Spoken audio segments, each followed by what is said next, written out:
Assalamualaikum. Good morning sa inyong lahat. I am Brother JoArs Alferez, a member of the Discount Carmelite Secular.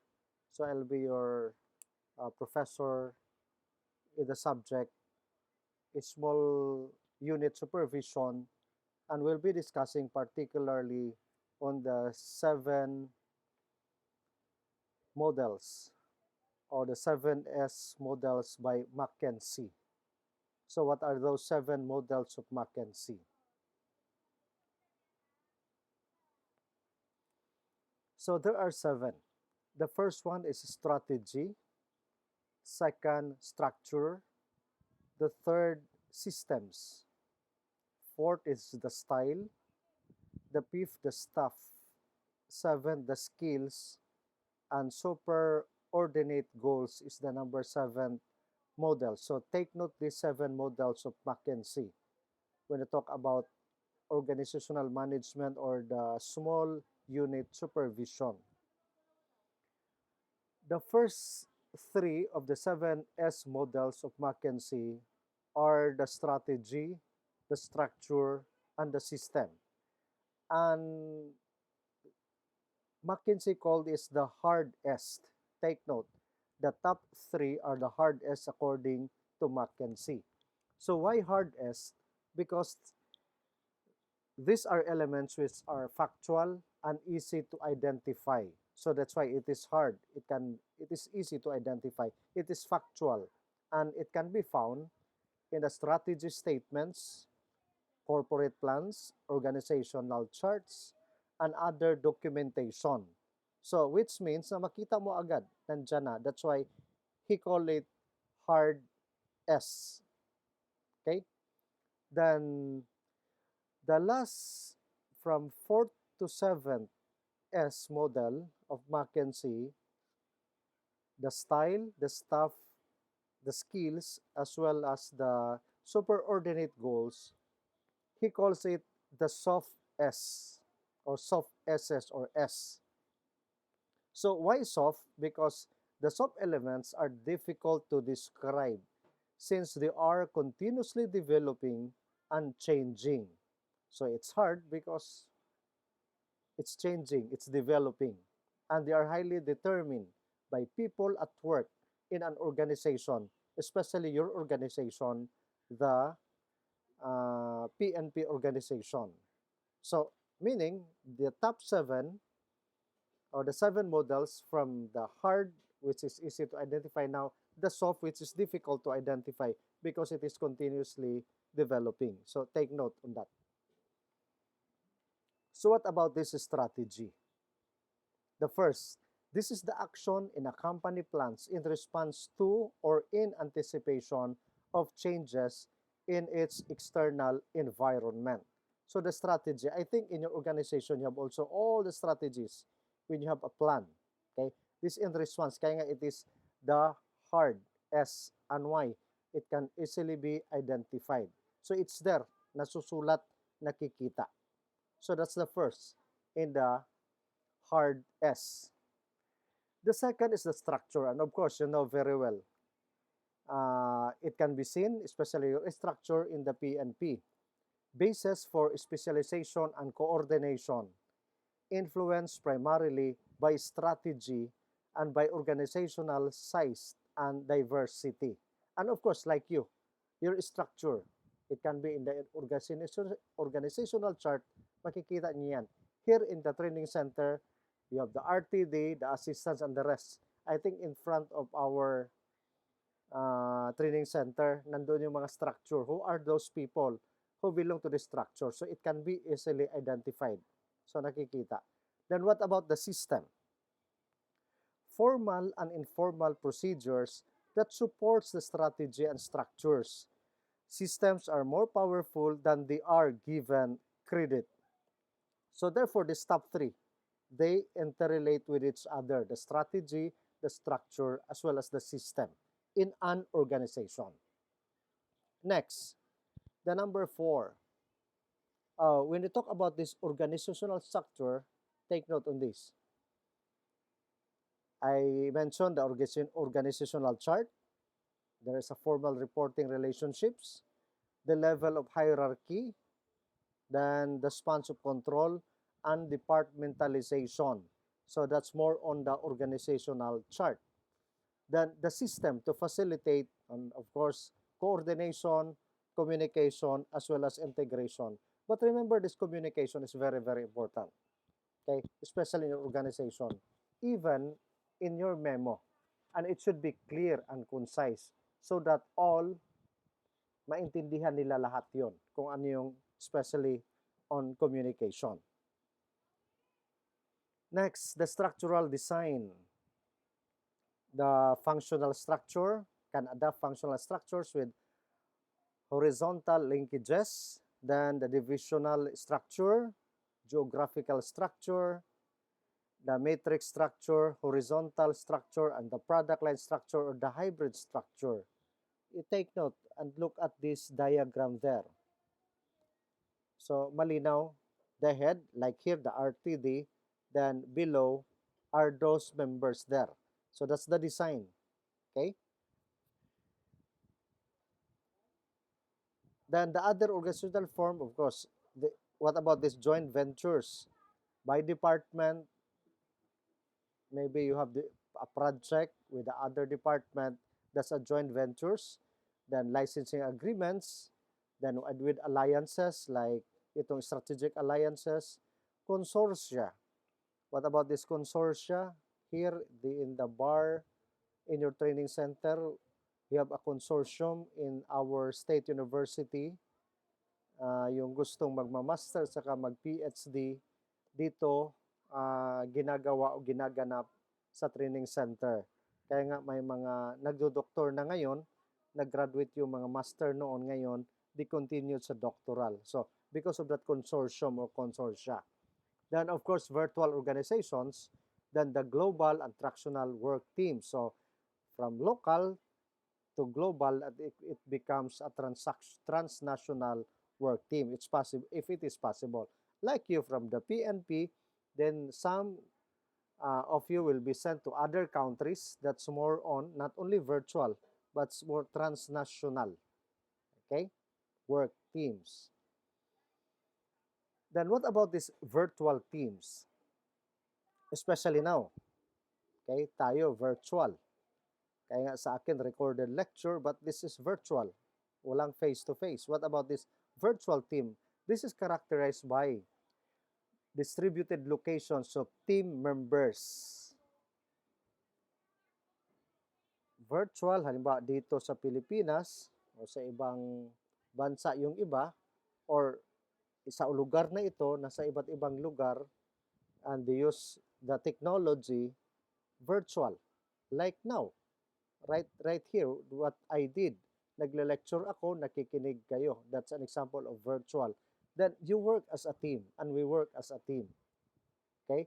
The use of information, technology, to accomplish the task. So now in our class, what is your task? You have to listen, of course, then take note, then at the end of this, you have to answer some questions because nakasalalay doon yung grades ninyo. Pag wala, wala din. Okay? So, is it effective? Yes, virtual can be effective when communication and collaboration skills are high. And of course, tayo sana meron tayo dyan. Kayo, magagaling naman kayo kasi mga senior officer o junior officer o veterano na kayo as police. Then there is trust among team members is also high. So, it can be effective itong virtual teams. Okay? Then, organizations are increasing their use of virtual teams. Yes, it's possible. Then, the potential for improvements in virtual team management is huge. So, it can be. So, can we use virtual teams? Yes, we can, especially now in this pandemic. Okay? I think all the corporation, all the organization, they are using virtual teams, not only in the academe, as well as in the other corporate world. Okay? That's why there are a lot now work from home. They work as a team, but some virtually sa kanya-kanyang mga lugar o mga bahay. Then what about this information linkages? Vertical information linkages like the hierarchy, the rules and plans. Like in plans, we have the budget. Then that's vertical. Then horizontal naman, then information systems, you have the liaison role, the task force, then integrator role, the project manager if it is in the company, then cross-functional teams. So in relation to the other teams. So like you, nagagawa ninyo din ito in your organization as police officers. So take note on this. Horizontal as well as horizontal as well as the vertical one. With high and the low, then there is an information, the direct contact, the task force, the full integrators and the teams. So this is like a ladder of mechanisms. Okay? The horizontal linkages and coordination. Why is it this is important, this coordination? And of course, in order to achieve the so-called goals. Okay? That's why it's very, very important. Next is the system, the next element of the S. The various elements is the system. Communications practice and system, then the management reporting system. I think you have the subject about this, how to make a report, because it's a system. Then the approval process, planning and budgeting, I think you have also this subject. Then the reward system, including the appraisal. Would it be possible? Yes. Like you, if you did good things, or you accomplished good things, of course you'll be given a reward. Okay, like here, why did you study? Of course, for promotion. This is the intention. And when you will be promoted, that's your reward because it's part of the system as an organization. Then, of course, you have your own rules. That's more on also of the systems. Then, from task to structure. Okay, the task define jobs. You are already a veteran police officers. So may mga bagong papasok dyan. And I think ayusin din yung mga tasks nila or their job. Okay? Then the job define the skills required. So there are those who are good in IT, who are good in communication, who are good in writing, in drawing. So you define that one kasi that's part of the task and the structure. Then the skills and other considerations define the staff. It's very, very important to know also the different skills of the members of the team. So like here, kayo, may grupo siguro, grupo-grupo kayo. Pagsagot ninyo mamaya sa ipapagawa ko, so in a group, may mga skillful dyan na magsulat. May mga thinker dyan. May magaling din sa English. So therefore, that's a skill. Okay? So you have to consider that one in a team. Then over time, skills change as staff gains knowledge and experience. And as the technology and corporate infrastructure mature. So this is, it talks about more on the corporate world. But in our organization, in a small group organization or supervision, I think we can also apply this one. The knowledge and experience gain as well as the technology and corporate infrastructure mature. So that's very, very important to know the expertise of each member of a team. Then collection of jobs basis for the structure. Then the job designs considerations. So the question, though they have necessary skills and knowledge to fulfill, propose, or expand job requirements? So that's a question. So sinong sasagot? Kayo, of course, as a team. Okay? If you are the leader, I think all of you are leaders, kaya nga, the skills is really very, very important. Then another question, when you talk about job designs consideration, what are the needs of the incumbent or the rest of your workplace in general? So, suppose if you'll be assigned to the different places, siguro alam niyo yung the SWOT analysis, alamin yung the strength, di ba? The opportunities, the weakness. So, yung SWOT, strength, weakness, opportunities. Then, the other one, the time frame, the letter T, the transactions. Okay. Then, yun yung titingnan. Of course, the monetary thing there, the growth as well as your relationship, the socialization, as in a team, as well as also to the your maybe your constituents or your the people in the community. Now, the 7S, soft S, number one, like the style or culture, the culture of organization consisting of, take note, organizational culture, the dominant values, the beliefs, the norms, and the which develop over time and become relatively enduring features of an organization life or organizational life. So take note also of the styles of the culture. Like here, very unique yung ating sitwasyon dito sa barn.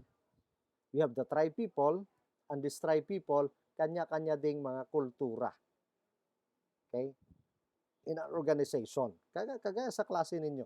Halo-halo tayo. May Cebuano, may Ara Ilonggo, may Maranao, may Tausug, may IPs. So halo-halo tayo. So tingnan lang din nyo din about culture. Then the management style. Take note also of the style. What managers do rather than what they say. Where they spend their time and attention, what they allow or what they reward, etc. Especially in in style. I think you have the subject also yung manager versus a leader, leadership and management. Alam na alam niyo yan. How to manage, and there are different styles. Okay. Then next is the staff, the skills, the shared values, and the superordinate goals. That's the soft S. Now, the staff. People or human resources or resource management, ways of shaping the basic management values, processes used to develop managers, ways of introducing new employees and managing careers, socialization processes. So the staff, yung mga tauhan ninyo, okay, the resources, the human resources. And with that stuff, of course, you have to know that one. Kunin yung loob nila, especially yung the team members, that alamin yung skills nila, their values, okay? Then, from that, I think there's a need to empower also those people para lalabas yung kanilang the skills, the talents. Kaya nga yung susunod dyan na the soft are the skills, okay? Distinctive competencies, then what the company or your organization does best, the ways of developing or shifting competencies. So, the skills is a competencies. Kaya nga, identify the skills of each member, especially the new ones in your organization. Kasi mas magaling sila. Whether we like it or not, tayo na medyo nakaangat na, and here comes bagong pulis. Take note. I'm not saying na hindi kayo magaling, magaling din kayo. Pero ito, young minds, young generation, gamitin yung kanyang kagalingan. Kasi you are now the superior. Okay? Especially when we talk about the skills. But, medyo mahirap din yon. Okay? Medyo mahirap. But sinasabi dito, how? Paano mo ito gawa ng paraan na madiscover o magamit mo sila? Especially when we talk about skills. Then, the next, number 7, is the soft S model of Mckinsey, the shared values or the superordinate goals. Okay, shared values, superordinate goals. What about this? Giving concepts, fundamental ideas around which the business is built. Simple, actually stated, at abstract level. Have great meaning inside the organization, although outsiders may not see and understand them, especially the shared values. Like you, in the PNP, di ba may mga core values kayo na kailan yung meron doon. Of course, minsan, the outsider, they do not understand ano yung shared values ninyo. Pero kayo alam na alam niyo yun. What are those values? Shared values. Kasi kabaro kayo. Kaya nga, there are times when we talk about these goals, the shared values, di ba, dalawa na yung police na sinisira yung organization. Yung una, naalaala nyo? My father is a policeman. Automatic. Yung bago lang, siguro na balitaan ninyo. malapitan, yung matanda, puro matanda. Okay? Kaya nga sinasabi, paano itong pumasa bilang pulis? Wala ba silang evaluation? Wala ba silang ganito? Paano pumasa sa neuro? Okay? Then according to the psychologist, kaya nga kayo kahit na veterano kayo, kailangan din maybe a refresher course. Para ano yung goal talaga niyo as a police officer? Baka sabi nga ng ibang mga kaibigan kong mga pulis din, kasi sir, dumaan yan ng ganito, na warsak yan. Or baka sa psychology, nagsasabi din na when he was or she was still young, may mga traumatic experience. Ngayon lumabas, kaya nga doon. Or maaring na-experience niya noon na hindi na-heal. Okay. Kaya nga yung values, yung shared values na yon, nasisira dahil sa kagagawa ng isa. Okay? Pero ang punto dito, kagagawa ng isa, ito yung nag-share ako sa inyo, ang kagagawa ng kasamaan ng isa ay dapat, nun, we cannot generalize because there are still some good police officers. Like, kagaya sa amin, may mga professor, may mga teacher din na sobrang sungit na hindi din kaaya-aya. So, same is true with your organization na may mga members din na ganon. So, kaya nga itong last four of the Mckinsey S model, soft S, akala natin pag soft medyo madali lang, pero ito yung mahirap. Okay? Mahirap titingnan, especially the staff, the skills, the styles of leadership, and the culture, at saka values. Mahirap talaga ito. Kaya nga, unlike sa hard, it can easily be identified, nandoon na. Kay hard, nakikita agad. Samantala, ito ang hirap. Especially talking about the human resources, itong people. Okay? Kaya ang mga tao, sabi nga, hindi mo basta-basta ito. Sabi nga ng isang, yung isang theologian, mas mabuti pa, magbabantay siya ng mga hayop, maraming hayop, kaysa sa isang tao. Ano ay? Kasi pabago-bago itong tao, like the culture, like the skills, like yung values na tinatawag. Kaya nga, soft S. So now, malinaw sa atin na the difference between the hard as well as the soft S. So it can be hard, it can be easily identified. Soft, mahirap. Okay, the style, the stuff, the skills, and even the values. Although you have the shared values, pero minsan may magdemonyo talaga dyan. Okay, I think this is clear. Then, the organizational culture, a culture is to organization what personality is to individual. Okay, yon. Kaya nga mahirap. Okay, when you talk about culture, in your sociology, I think you have the subject, you have the topic on culture. Kaya nga, minsan nagdedebate. Can we change culture? What about the culture in your organization? Can we change that one? May magsasabi yes, may sabi no. Okay? Then, all companies, when you talk about subcultures, of course, your organization, you have your own culture. Maybe culture by default, culture by design, thoughtful choices based on the values and core values. That's culture by design. Then the question, how does a company or an organization consciously create a culture? Kaya kapag tatanungin kayo with this question, how does your organization, PNP organization, consciously create its culture? And of course, una-una, in-identify yung culture ninyo. Okay? But your culture here in Mindanao, it does not also maybe follow to the culture in Luzon. Kasi may iba-iba din kultura. Pero as an organization per se, yung organization nyo per se, mayroon din talaga kayo sariling kultura bilang PNP organization. Okay? So, yan.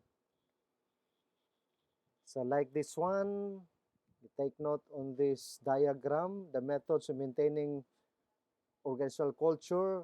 There is a formal statement of principles, the top management behavior, the reaction to organizational crisis, then the rituals, the stories, and the symbols. So, pababa dyan, yung arrow, from that, methods of maintaining organizational culture, the recruitment of the employees who fit the culture. Okay, you also in your organization, you have the recruitment, then The organizational culture, then sa pababa din, then papunta doon, then removal of employees who who, ano yan siya, removal of the employees who deviate from the culture. Okay. So, malinaw ito ha.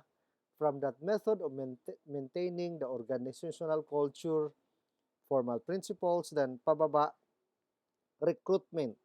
In your recruitment, yung may mga bagong recruit nakikita kayo dito, that's part. Who fit the culture? Fit ba yun sila? Pwede ba yung magiging police officer? Then, titingnan din nila yung organizational culture. Pasado kaya sila? Kung hindi man sila pasado, doon, removal of the PNP, yung mga recruits who deviate from the culture. So, yon ang pinakapunto dito ito. Pwede bang tanggalin? Yes. Kagaya yung mga scalawags, tinatanggal. Pero meron pa rin nakalusot. Okay? Meron pa rin nakalusot. Sige, next. Then there are types of organizational culture like control cultures drive from predictability and order. Control, productivity, and order. Then collaboration cultures pursue close relationship with customers. Kayo, sino mga customers ninyo? Of course, the community, the people there in the community. Competence culture pursue excellence and innovation. Kayo, dapat in an organization, itong competence culture nandoon din yan. Of course, the 4 types nandoon din yan. Okay? Then, cultivation cultures pursue life enrichment of the customers and the employees. That's in business, but it can be applied in your organization as PNP organization. Then, organizational culture, observable evidence. So, kita ninyo, under observable evidence, symbols, ceremonies, stories, behaviors, language, then the dress. That's on the observable, yung nakikita mga evidence on that culture na mayroon kayo niyan. Then the underlying roots like values, the assumptions, the beliefs, the attitudes and feelings. That's the culture in an organization. The underlying roots.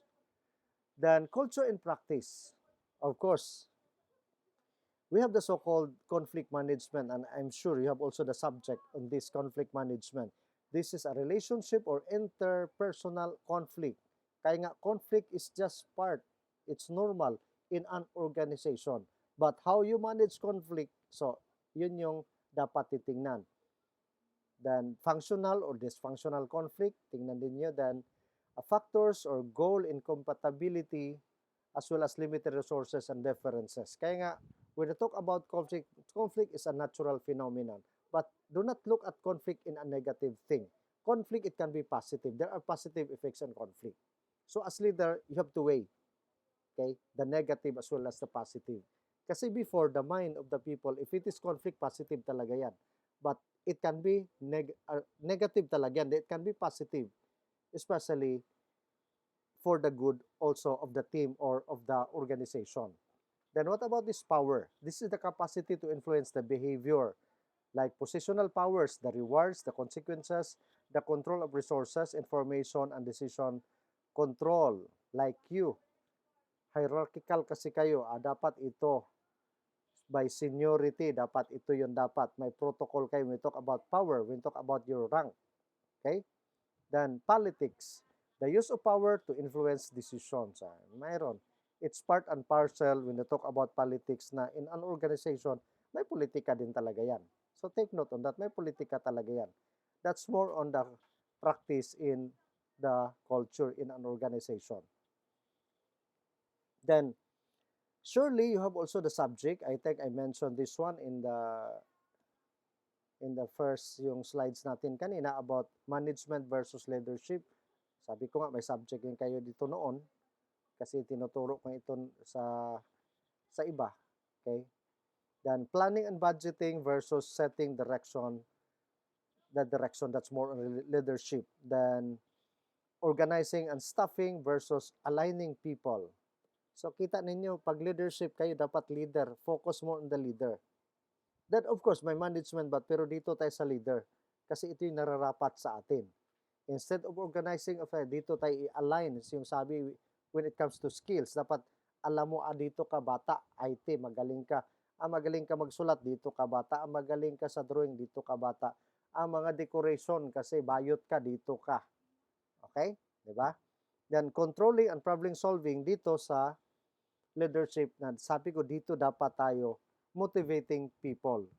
Know how to motivate people para ganado din sila. Okay? Kaya nga, management is about coping with complexity while leadership is about coping with change.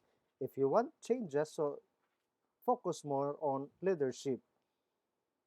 Okay, like now, right in here in our country in the Philippines, 'di ba? Pagdating doon, radical change. Okay, radical change. Yung iba nagre-resist. Then yung iba sabi, ito atin ito, taga Mindanao ito. So ngayon, nandyan naman si Sara Duterte. Kung magiging vice Pangulo natin ngayon. More on change, leadership. Sabi din ng mga reaksyon ng iba, yung sa negative thing na 110 million people ang mga Filipinos. Wala bang ibang Duterte pa rin? Well, the pros and cons. But once again, in our organization, please focus more on leadership. I'm not saying na do not use being manager. It can be. But tayo, more on leadership tayo. Okay? So, to continue with management and leadership, some managers, but not all are leaders. Okay? Some are managers, but not all are leaders, which is true. Okay? Then, some leaders, but not all are good managers. So, it's vice versa. Okay? Then, a manager gets work done through an effort of other people, including planning, organizing, motivating, and controlling. Alam naman niyo ito, may subject kayo dyan. Then, a leader creates and realizes a vision, communicates that vision, and moves the organizations toward that vision. So, therefore, a leader is a visionary. Kaya nga, may tinitingnan ka. Kaya nga, a vision, what you want to be. Okay, yun yung being a visionary, itong leader. Then, you have your mission, what you want to do. Unlike the manager. So, once again, so the 7S model of Mckinsey: strategy, structure, system, style, staff, skills, and superordinate goals or shared values, yung ibang term. So, effective organization achieve harmony between these 7 elements. If one element changes, then this will affect all the others. So, therefore, these 7 models of Mckinsey, they have to go hand in hand. Okay? Kung mawala ang isa, may problema. Okay? Kaya nga, sabi dito, if one element changes, then this will affect all the others. Para bang yung sinasabi natin, for united we stand, divided we fall, di ba? So that's all about small group supervision. That's all about teamwork. Okay? Mawala ang isa, magka-problema lahat. Okay. Then the 7 models can be a valuable tool to initiate change processes and give them direction. Determine current state, and ideal state of each element, and develop action plans to close the gaps. So, kung may problema, you can use this one. But once again, dapat the 7, according to Mckinsey, should go hand in hand. Hindi dapat makulangan yung 7. Kasi pag makulangan yan, apektado yung iba. Then the changes processes, many of the organizations focus their efforts on the hard S. Okay? However, the soft factors can make or break a successful change process. All factors must be accounted for. So, meaning, do not focus only the hard S. Ano yung hard S? The structure, the strategy, and the system. So, doon lang. What about the rest? So dapat, sabi nga, all the factors should be accounted for. Sabi nga, they have to go hand in hand, itong 7. And this 7 should be interrelated. Ano yung sabi ni Joey Ayala? Yung awit niya, ang lahat ng bagay ay magkaugnay. Magkaugnay ang lahat. Same is true with Mckinsey. Magkaugnay-ugnay yan sila, interrelated, interconnected with each other. Then, it should be balanced. Then, the foundation of the corporate culture is very, very important. Your organizational culture. Then, the level of available to management. So, yang 7 na yan in the idea of Mckinsey. Then, in executing change, 7 key considerations. Take note this. If you want changes, so yan, consider also these 7 key considerations like the strategic intent, the substance, the scale, the scope or the breadth, then the speed, the sequence, as well as the style. 7 din siya. Okay, if you want to execute the change, then you look at this, the diagram. They are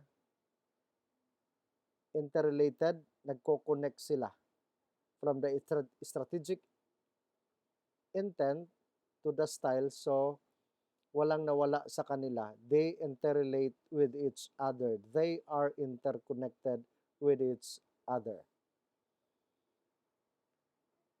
Yan. Yung 7, if you want changes. Then, thank you for listening. Then, what you're going to do with the 7 models in the small group supervision, you have to answer questions in your GC. I-post ko lang sa ating group chat. And I hope you learned something.